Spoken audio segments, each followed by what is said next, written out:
இந்தியாவுக்கும் ரஷ்யாவுக்குமான உறவை பத்தி நான் சொல்லி நீங்க தெரிஞ்சுக்கணும் அப்படின்ற அவசியம் கிடையாது. இரண்டு நாடுகளுமே மிகவும் நட்புல ஊறி போன நாடு. ஆனா இருந்தாலும் இந்த ரெண்டு நாட்டுக்கும் நடுவுல நிறையவே சின்ன சின்ன பிரச்சனைகள் வந்திருக்கு. அதுல ஒரு மிக முக்கியமான பிரச்சனை என்ன அப்படின்னா, ஏர் லான்ச்டு பிரம்மோஸ் வேரியண்ட்டை நம்ம உருவாக்குறது தான். இதை பத்தி சிவதானு பிள்ளை அவர்கள், பிரம்மோஸ் ஏரோஸ்பேஸோட எக்ஸ் சிஇஓவா இருந்த நபர், ஒரு சில விஷயங்களை சமூக ஊடகங்கள்ல தெரிவிச்சாரு. அதை பத்தி தான் இன்னைக்கான காணொலியில நம்ம பார்க்க போறோம். நான் உங்கள் ஆகாஷ் தமிழ் பொக்கிஷம் வழங்கும் டிபி டிஃபென்ஸ். முதல் விஷயம், பிரம்மோஸ் ஏரோஸ்பேஸ் அப்படின்றத பொறுத்த வரைக்கும் இது ரஷ்யா மற்றும் இந்தியா இணைந்து உருவாக்கின ஒரு தனியார் நிறுவனம். இது government controlled or government funded ஒரு இன்ஸ்டிடியூஷன் அப்படின்னு இருந்தாலுமே, இந்த இன்ஸ்டிடியூஷனை பொறுத்த வரைக்கும் இதன் முடிவுகளை டைரக்டாக இவங்க தனியாக எடுத்துக்கலாம் மற்றும் இவங்க பியூரோக்ராட்ஸுக்கு ஆன்சரபிள் கிடையாது. For example, Hindustan aeronautical limited அப்படின்னு நம்ம எடுத்துக்கிட்டோம்னா அதில் கண்டிப்பான முறையில் ஒரு ஐஏஎஸ் ஆஃபீஸர் இருப்பார். இந்த IAS officer Hindustan aeronautical limited அரசாங்கத்திற்கு சாதகமாக செயல்படுதா இல்லையா அப்படின்றத கவர்மெண்ட்டுக்கு ஆன்சர் பண்ணிக்கிட்டு இருப்பாரு. ஸோ கவர்மெண்ட்டோட ஒரு ஏஜென்ட் தான் அந்த ஐஏஎஸ் ஆஃபீஸர். இவர் ஹிந்துஸ்தான் ஏரோநாட்டிக்கல் லிமிடெட்ல இருக்கிற பட்ஜெட்ஸை மெயின்டைன் பண்ணுறது, இந்த மாதிரியான அட்மினிஸ்ட்ரேஷன் ஒர்க்கெல்லாம் பண்ணிக்கிட்டு இருப்பாரு. இந்த மாதிரி பிரம்மோஸ் ஏரோஸ்பேஸில் கிடையாது. பிரம்மோஸ் ஏரோஸ்பேஸ் ஒரு பிரைவேட் என்டிட்டி. இந்த பிரைவேட் என்டிட்டியாக இவங்க உருவாக்குனதுக்கான காரணமே என்ன அப்படின்னு பார்த்தீங்கன்னா, டெவலப்மெண்டல் டைம்ன்றதுல சிக்கல் வரக்கூடாது அப்படின்றதுனால தான். இந்துஸ்தான் ஏரோநாட்டிக்கல் லிமிடெட்டை பற்றி தெரியும் நமக்கு, எவ்வளோ சிக்கல்கள் வருது டெவலப்மெண்டல் ஃபேஸில் அப்படின்னு. அந்த மாதிரி எந்த டிஃபிகல்ட்டியும் நமக்கு வரக்கூடாது. நம்ம ஒரு முடிவு எடுத்தோம் அப்படின்னா அதை டக்குன்னு இம்ப்ளிமெண்ட் பண்ணிட்டு போயிட்டே இருக்கணும் அப்படின்றதுனால தான் பிரம்மோஸ் ஏரோஸ்பேஸை ஒரு பிரைவேட் என்டிட்டியாக உருவாக்குறாங்க. இப்போது பிரைவேட் என்டிட்டியாக உருவாக்குனதுக்கு அப்புறமாக ஜாயின்ட் கொலாபரேஷனின் மூலமாக பிரம்மோஸ் உருவாகுது. இந்த பிரம்மோஸில் இருக்கிற டார்கெட்டிங் சிஸ்டம், அதோட டெரெயின் ஹக்கிங் ஃபீச்சர், அதாவது தரையிலிருந்து சுமாராக 10 மீட்டர் உயரத்தில் இதால் பறக்க முடியும். அதோட பேர் சீ ஸ்கிம்மிங் அப்படின்னு சொல்லுவோம். அந்த சீ ஸ்கிம்மிங்க்கு தேவைப்படுற சாஃப்ட்வேர், ஏன்னா யோசிச்சு பாருங்கள், சுமாராக 3000 கிலோமீட்டர் வேகத்தில் பறக்கக்கூடிய ஒரு ஏவுகணை தரையிலிருந்து வெறும் 10 மீட்டர் உயரத்தில் பறக்குது.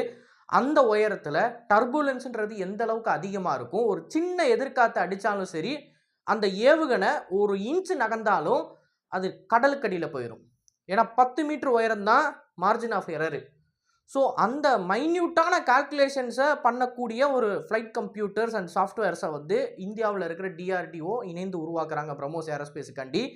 அண்ட் பிரம்மோஸ் ஏரோஸ்பேஸை 2 வகையாக பிரித்து, ஒன்று போர்க்கப்பல்கள்லேருந்து வெளியாகக்கூடிய ரெடார் சிக்னேச்சரை லாக் பண்ணி போர்க்கப்பலை தாக்குற மாதிரியும், இன்னொன்று ஜிபிஎஸ், குளோனாஸ் அண்ட் இதர ஜிபிஎஸ் கைடன்ஸ் சேட்டலைட்ஸோட நெட்வொர்க். ஃபார் எக்ஸாம்பிள், இந்தியாவோட நமக்கு சொந்தமாக இருக்கிற ஜிபிஎஸ் நெட்வொர்க்னு சொல்லி 3த்தையுமே பயன்படுத்துகிற மாதிரி ஒரு ஜிபிஎஸ் கைடன்ஸ். ஏன்னா லேண்ட் அப்படின்னு பார்த்தோம்னா நமக்கு லேண்டில் ஹோம் பண்ணுறதுக்கு அங்கே ரேடார் சிக்னேச்சர் வரணும். சப்போஸ் ரேடார் சிக்னேச்சர் அங்கே கிடையாது, அந்த இடத்துல வெறும் பில்டிங் தான் இருக்குது, பில்டிங்கை நம்ம அடிக்கணும் அப்படின்னா என்ன தான் இனர்ஷியல் நேவிகேஷன் சிஸ்டம் இருந்தாலும் ரொம்ப அக்யூரேட்டாக குளோபல் பொசிஷனிங் சிஸ்டம்ன்றது நமக்கு தேவைப்படுது. அதில் மெயினாக அமெரிக்கன்ஸோட ஜிபிஎஸ் இருக்குது, ரஷ்யன்ஸோட குளோனாஸ் இருக்குது, அண்ட் இந்தியன் ஓன்டு நாவிக் இருக்குது. இந்த 3த்தையுமே பிரம்மோஸில் இன்டெகிரேட் பண்ணியிருக்காங்க. ஸோ ஒரே நேரத்தில் பிரம்மோஸில் இருக்கிற கம்ப்யூட்டர் 3 இடத்துல இருந்து சிக்னல் எடுத்து அதில் எது அக்யூரேட்டாக இருக்குது, சிக்னல் ஸ்ட்ராங்காக இருக்குது அப்படின்றத பார்த்து டார்கெட்டை போய் அடிக்கும். ஸோ ஜிபிஎஸ் ஸ்பூஃபிங் அப்படின்றது நடந்தாலும், அதாவது அமெரிக்கன்ஸ் பண்ணுவாங்கல்ல, அந்த ஸ்பூஃபிங்ன்றது நடந்தாலும் ரஷ்யன் குளோனாஸை பயன்படுத்தியோ இல்லை இந்தியா நாவிக்கை பயன்படுத்தியோ இந்த பிரம்மோஸ் தங்குத்தடையின்றி டார்கெட்ஸை பஸ்மமாக்கிறோம் லேண்டில். சி-பேஸ்டு வேரியண்ட்டுக்கு இனர்ஷியல் நேவிகேஷன் சிஸ்டம் இருக்குது. அண்ட் இந்த போர்க்கப்பல்கள்லேருந்து வெளியாகிற ரெடார் மற்றும் ரேடியோ சிக்னேச்சர்ஸை ட்ராக் பண்ணக்கூடிய சிஸ்டம்ன்றது பிரம்மோஸில் இன்பில்ட்டாக இருக்குது. ஸோ இந்த 2 சீக்கரையும் உருவாக்குனது நம்ம தான். இந்த பிரம்மோஸ் ஏவுகணைக்கு ட்ரெஜெக்டரியை ஹை ஆல்டிடியூடுக்கு போயிட்டு லோ ஆல்டிடியூடுக்கு வர மாதிரி ஒரு ட்ரெஜெக்டரியும், ஸ்டார்ட்ல இருந்து எண்டு வரைக்கும் லோ ஆல்டிடியூட்லேயே சீ ஸ்கிம்மிங் முறையில் போகிற மாதிரியான ட்ரெஜெக்டரியையும், ஆர் டார்கெட்டை பொறுத்து நம்ம எந்த ட்ரெஜெக்டரியில் இது போகணும் அப்படின்றத ஸ்பாட்டில் ப்ரோக்ராம் பண்ணுற மாதிரியான ஒரு சிஸ்டமையும் உருவாக்கியிருக்காங்க. அண்ட் ஏர் ஃப்ரேமை பொறுத்த மட்டும் கோ டெவலப்மெண்ட், ரஷ்யா இந்தியா 2 பேரும் இணைந்து இந்த ஏர் ஃப்ரேமில் வேலை செஞ்சுருக்காங்க. இதில் முழுக்க ரஷ்யா கிட்டேருந்து நமக்கு வந்தது நம்மளோட ஒர்க்கே இல்லாமல் அப்படின்னா இந்த பிரம்மோஸ் ஏவுகணையோட என்ஜின் பார்ட்டு தான். அது மட்டும்தான் முழுக்க ரஷ்யா கிட்டேருந்து நமக்கு வந்தது. இதர எல்லா சிஸ்டம்ஸும் எய்தர் இந்தியா இண்டிபெண்ட்டாக டெவலப் பண்ணது, இல்லை அப்படின்னா ஏர் ஃப்ரேம் மாதிரி கோ டெவலப்மெண்ட் மூலமாக உருவாக்குனது. இந்த பிரம்மோஸ் ஏவுகணையை நம்ம நம்மளோட போர் விமானங்களில் இன்டெக்ட் பண்ணணும் அப்படின்னு போகிறப்ப ஒரு பிரச்சனை வந்துச்சு. அதை பற்றி நம்ம சில காணொலிகளில் முன்னாடி பேசியிருப்போம். ஆனால் இந்த காணொலியில் இன்னும் சில டீட்டெயில்டாக உள்ளே போகிறோம். ஸோ ஃபஸ்ட்டு வந்த பிரச்சனை என்ன அப்படின்னு பார்த்தீங்கன்னா, இந்த பிரம்மோஸை வந்து ஏர் லான்ச்டு வேரியண்ட்டாக உருவாக்கணும் அப்படின்னு போனதே வந்து ஒரு சிக்கலை ஏற்படுத்துச்சு. ஏன்னா கான்ட்ராக்டில் பிரம்மோஸ்ன்றது ஒரு சி டிட்டரண்ட், போர்க்கப்பல்கள்லேருந்து லான்ச் ஆகிற மாதிரியும் கோஸ்டல் பேட்டரியிலேருந்து லான்ச் ஆகிற மாதிரி தான் இருந்துச்சு. பிரம்மோஸில் வந்து ஃபஸ்ட்டு லேண்ட் அட்டாக் வேரியண்ட் ஒன்று பிளான்டாகவே இல்லை. அந்த ஹோமிங் டிவைஸை பொறுத்த வரைக்கும் அதில் ஒரு ரெடார் சீக்கரை பொருத்தி, அதாவது பிரம்மோஸ் ஏவுகணையில் ஒரு சின்ன ரெடார் இருக்கும், அந்த சீக்கரை பொருத்தி ஷிப்ஸை டார்கெட் பண்ணுற மாதிரி தான் நம்ம டிசைன் பண்ணியிருந்தோம். அதுதான் கான்ட்ராக்டும் கூட. அண்ட் போர்க்கப்பல்லேருந்து பிரம்மோஸை லான்ச் பண்ணுற மாதிரி தரையில் நிறுத்தி வைக்கப்பட்டிருக்கிற கோஸ்டல் பேட்டரிஸில் இருந்தும் பிரம்மோஸை லான்ச் பண்ணுற மாதிரி. ஸோ தரையில் இருக்கிற வேரியண்ட்டுமே பார்த்தீங்க அப்படின்னா சி பேஸ்டு தான். ஸோ சி பேஸ்டு பிரம்மோஸ் வேரியண்ட்டுக்குன்னு சொல்லி நம்ம கான்ட்ராக்டை போட்டு நம்ம என்ன பண்ணோம் அப்படின்னா ஆர்மிக்குன்னு கொடுத்தோம். ஆர்மின்னு போகிறப்ப ஜிபிஎஸ், குளோனாஸ், அப்புறம் நாவிக்குன்னு சொல்லி 3 பயன்படுத்தி செயல்படுற மாதிரி நம்ம கொண்டு போயிட்டோம். ஸோ அதுவே பிரம்மோஸ் ஏரோஸ்பேஸுக்கு வந்து ஒரு முகசுளிப்பை ஏற்படுத்தி இருக்கு. இதை சிவதானு பிள்ளை அவர்கள் சொல்கிறாரு. ஏற்கனவே நீங்கள் சி பேஸ்டு டிட்டரண்ட் அப்படின்னு சொல்லிட்டு அந்த லேண்டுக்கு கொடுத்துட்டீங்க, இப்போ வந்துட்டு ஏர் லான்ச்டு வேரியண்ட்டாக மாற்றணும்னு சொல்கிறீங்க, இது வந்து கான்ட்ராக்டில் நம்ம இதுக்கு முன்னாடி பேசலை அப்படின்னு சொல்லியிருந்தாங்க. பட் அந்த பிரச்சனையை சால்வ் பண்ணிட்டாங்க பேச்சுவார்த்தை மூலமாகவே. போர்டு மெம்பர்ஸ் மீட்டிங்லேயே கன்வின்ஸ் பண்ணியாச்சு. அதற்கப்புறம் ரஷ்யன்ஸ் வச்ச மிக முக்கியமான கண்டிஷன் என்ன அப்படின்னு பார்த்தீங்கன்னா, பிரம்மோஸ் ஏரோஸ்பேஸில் பாதி எங்களுது, அண்ட் அதே சமயம் நீங்கள் இதை இன்டெகிரேட் பண்ண போகிற சுக்காய் அந்த ஏர்கிராஃப்டை உருவாக்குனதும் நாங்கள் தான். அதனால சுக்காய் பியூரோ தான் இந்த இன்டெகிரேஷனை பண்ண போகிறாங்க அப்படின்னு ரஷ்யன்ஸ் வந்து கண்டிப்பாக சொல்லிட்டாங்க. அண்ட் இதுக்கேற்ற மாதிரி பிரம்மோஸ் ஏரோஸ்பேஸுக்கும் சுக்காய் பியூரோவுக்கும் நடுவில் ஒரு மீட்டிங்கும் நடந்துச்சு.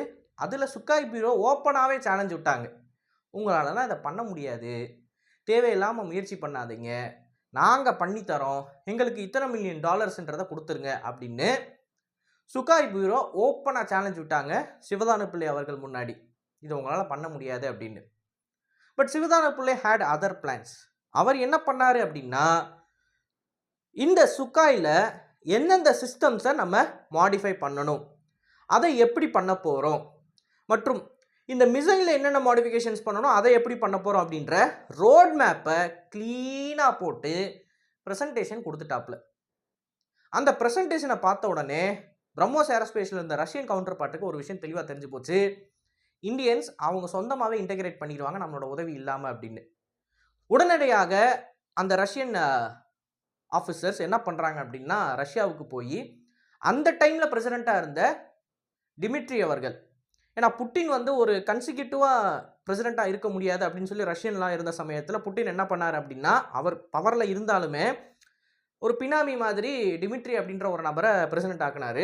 ஸோ அந்த டைமில் வந்து ரஷ்யன் பிரசிடெண்ட் வந்து டிமிட்ரின்றவர் தான், பட் ஸ்டில் பவர் ஓன் பண்ணுறது வந்து புட்டின்.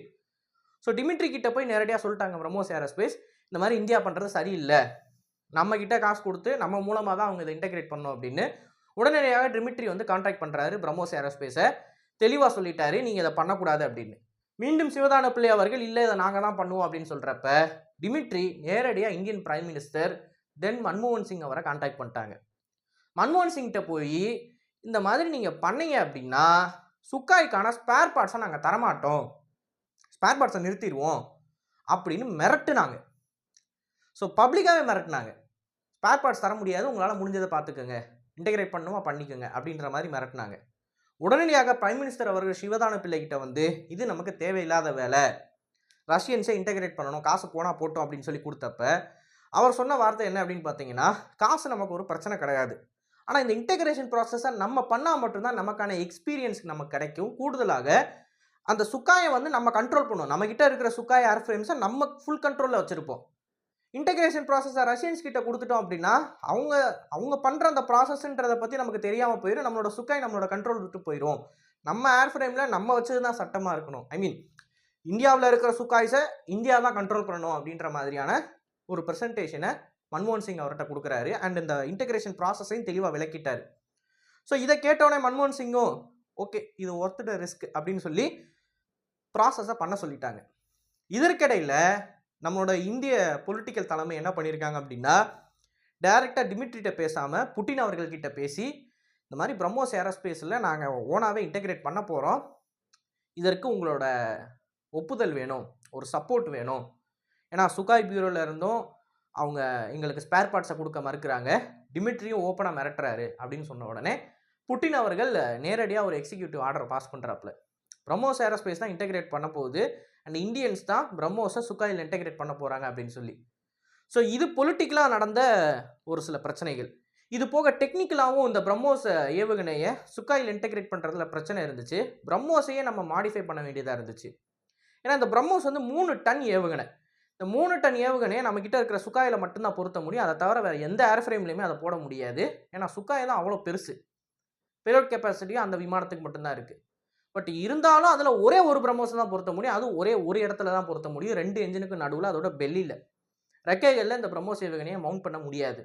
ஸோ ஒரு பிரம்மோஸ் வந்து ஒரு சுக்காய்க்கு அப்படின்னு சொல்லி நம்ம ஒதுக்குறப்ப ஆல்ரெடி இருக்கிற அந்த 3 டன் வெயிட் அப்படின்றதே ரொம்ப அதிகமாக இருந்து அதை 2.4 டன்னுக்கு நம்ம குறைக்க வேண்டியதாக இருந்துச்சு. இது ரொம்பவே சிம்பிளான மேட்டர் தான், கஷ்டம் அப்படின்லாம் கிடையாது. ஏன்னா லேண்ட் லான்ச்டு வேரியண்ட்டுக்கு வந்து ஒரு பூஸ்டர்ன்றது தேவைப்பட்டுச்சு. அந்த பூஸ்டரே பல மடங்கு வெயிட் இருக்கும். அண்டு த்ரஸ்டர்ஸன் அப்படின்னு சொல்லக்கூடிய ஒரு சில விஷயங்களும் அந்த பிரம்மோஸ் ஏவுகணையில் இருந்துச்சு. இது நீங்கள் எப்படி பார்க்கலாம் அப்படின்னா, பிரம்மோஸ் ஏவுகணை லான்ச் வீடியோ பார்க்குறப்ப தெளிவாக தெரியும். ஃபஸ்ட்டு பிரம்மோஸ் மேலே போகும், போனதுக்கப்புறமா ஒரு 90 டிகிரி டர்ன் பண்ணும். அந்த 90 டிகிரி டர்னை பண்ணுறது த்ரஸ்டர்ஸ் தான். ஸோ உங்களுக்கு இனிஷியல் ஸ்டேஜில் பூஸ்டரும் ஹெவியாக தேவைப்படாது, ரொம்ப ஹெவியாக தேவைப்படாது. த்ரஸ்டர்ஸும் தேவையில்லை. ஏன்னா சுக்காயிலேருந்து லான்ச் பண்ணுறப்ப இது ஹரைசாண்டலாக வெர்டிக்கலாக லான்ச் ஆகாது, ஹரைசாண்டலாக தான் லான்ச் ஆகும். ஸோ வந்து உங்களுக்கு த்ரஸ்டர்ஸும் தேவையில்லை, பூஸ்டரும் வந்து உங்களுக்கு தரையிலேருந்து மேலே போகிற அளவுக்கு தேவைப்படாது. ஏன்னா ஏர்க்ராஃப்ட் ஆல்ரெடி வந்து ஒரு பெரிய ஆல்டிடியூடில் இருக்குது, 2வது ஹை ஸ்பீட்லேயும் போய்கிட்டு இருக்குன்றப்ப பூஸ்டர்ஸும் உங்களுக்கு அந்தளவுக்கு ஹெவியாக இருக்கணுன்ற அவசியம் இல்லை. ஸோ இதனால் வந்து ஈஸியாகவே அதோட வெயிட்டை 2.4 டன்னுக்கு கொண்டு வந்துட்டாங்க. கொண்டு வந்ததுக்கப்புறமா இந்த பிரம்மோஸை வந்து மவுண்ட் பண்ணணும், ஒரு கிளிப்பு மூலமாக மவுண்ட் பண்ணணும். அந்த ஏர்ஃப்ரேமில் அந்த கிளிப்பு வந்து 2.4 டன் வெயிட்டை தாங்கணும். அண்ட் அந்த கிளிப்பு ப்ராப்பராக ரிலீஸ் பண்ணி பிரம்மோஸ் வந்து அதோட டார்கெட்டை நோக்கி போகணும். அந்த கிளிப்பை டிசைன் பண்ணது வந்து ஹிந்துஸ்தான் ஏரோநாட்டிக்கல் லிமிடெட். சுக்காய்ஸில் பண்ண எல்லா ஹார்ட்வேர் மற்றும் சாஃப்ட்வேர் மாடிஃபிகேஷன்ஸை ஹேண்டில் பண்ணது சுக்காய். பிரம்மோஸை வந்து பிரம்மோஸ் ஏரோஸ்பேஸ் என்ன பண்ணாங்க அப்படின்னா 2.4 டன்னுக்கு குறைச்சிருக்காங்க. இந்த பிரம்மோஸ் ஏவுகணையை ரிலீஸ் பண்ணுறதுக்கான அந்த மெக்கானிசமை திருவனந்தபுரத்தில் இருக்கிற பிரம்மோஸ் ஏரோஸ்பேஸ் லிமிடெட் இருக்கும் பார்த்தீங்களா, அங்கே வச்சு தான் அந்த பிரம்மோஸ் ஏவுகணையை ட்ராப் பண்ணக்கூடிய அந்த மெக்கானிசமை உருவாக்குனாங்க. இது போக இந்த சாஃப்ட்வேர் சேஞ்சஸ் சுக்காயும் பிரம்மோஸும் கம்யூனிகேட் பண்ணிக்கிற மாதிரியான கோடிங் எல்லாத்தையுமே ஹைச்செயல் பண்ணிட்டாங்க. மற்றும் இந்த விஷயத்தை எல்லாத்தையுமே டெஸ்ட் பண்ணி வேலிடேட் பண்ணி என்ன பிரச்சனை வருது அப்படின்றத இந்திய விமானப்படை இணைந்து வேலை செஞ்சுருக்காங்க. பிரம்மோஸ் ஏரோஸ்பேஸை பொறுத்த மட்டும் இந்த ப்ராஜெக்ட் அப்படின்றது மிகப்பெரிய சக்ஸஸ். நம்ம ஏன் சொல்கிறோம் அப்படின்னா, Hindustan aeronautical limited, DRDO, BrahMos aerospace and Indian air force இத்தனை ஆர்கனைசேஷன் சேர்ந்து இந்த ப்ராஜெக்டை பண்ணி சரியான நேரத்தில் முடிச்சிருக்காங்க. மற்றும் நம்மளை பார்த்து முடியவே முடியாது அப்படின்னு சொன்ன ரஷ்யன்ஸ்கிட்டேயே போய் நாங்கள் நினச்சா என்னன்னாலும் பண்ணுவோம் அப்படின்றதையும் காமிச்சிருக்காங்க.